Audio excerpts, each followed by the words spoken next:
يا مرحبا بالحاضرين الضياف.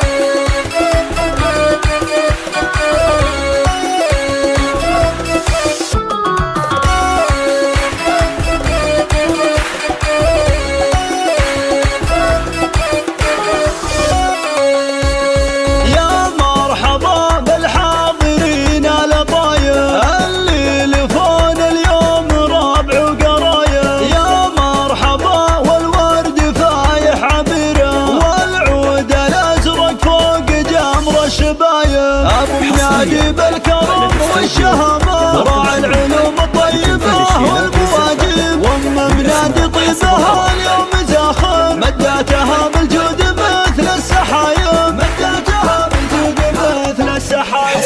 والنعم بإخوان العروس الأصايب، أوفى البشر في جاز لطيب ورحايب. أبو سعود بالعز عالي مقامه، وأبو يزن حريري له راي صايب، والشهم أبو خالد بطيبه تفرد، وأبو بندر من نسل قوم النجايب، وأبو علي في كل ميقاف الأشام، وعزم أبو